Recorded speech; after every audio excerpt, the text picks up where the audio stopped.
এবার হচ্ছে খেতে বসার পালা। তো এখন খেতে বসে যাব, 2টো বাজে। খিচুড়িটা স্ট্যান্ডিং টাইম দিয়ে রেখেছিলাম প্রায় 1 ঘন্টার মতন। তাতেই দেখো কি সুন্দর জমাট বেঁধে গেছে। আর জমাট বাঁধা খিচুড়িতে এরকম হাতা দিয়ে নাড়তে কিন্তু দারুণ লাগে। তো এখন খাবো। আর দেখো খিচুড়িটা কিন্তু বেশ গরম রয়েছে। আমরা আবার খিচুড়ি একটু ঠান্ডা ঠান্ডাই ভালোবাসি। তো যাই হোক, গরম গরম খিচুড়ি নিয়ে বসে যাব।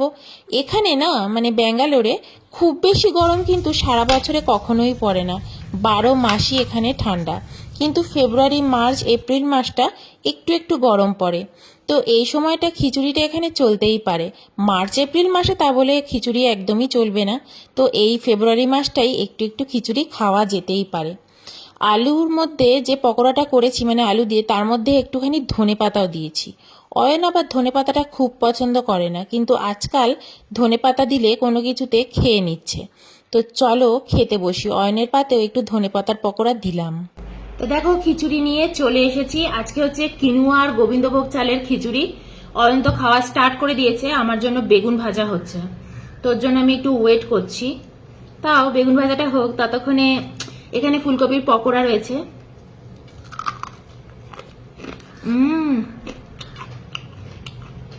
দারুন। হেভি হেভি হেভি হয়েছে। আরে নতুন আলু দিয়ে না দারুণ লাগে কিন্তু খেতে। নতুন আলুটা কিন্তু আমি আগে একটুখানি সেদ্ধ করে নিয়েছি, খিচুড়িতে ডাইরেক্ট দিয়ে দিইনি। চাটনিটা কিসে করা? ধনেপাতা ধনেপাতা আলু।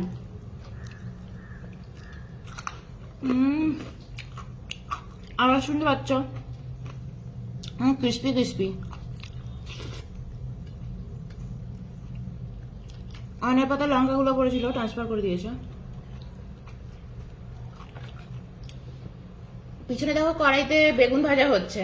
ওই যে লোহার কড়াইতে ছোট্ট, ওটাতেই তো সবকিছু ভাজছিলাম, ওটাতেই বেগুন ভাজা হচ্ছে। এবার নিয়ে আসবো।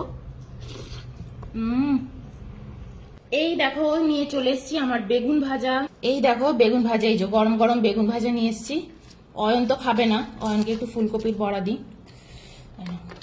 খিচুড়ি আর নেবে না। আর আমার পাতে পড়ে যাবে বেগুন ভাজা। এটা হচ্ছে সেই সাদা বেগুন ভাজা। এগুলো দেখতে না পুরো ডিমের মতন ছোট ছোট। বেগুনটা ভীষণই গরম, ছোট্ট ছোট্ট বেগুন কিন্তু এত টেস্টি, সাদা সাদা বেগুন একদম।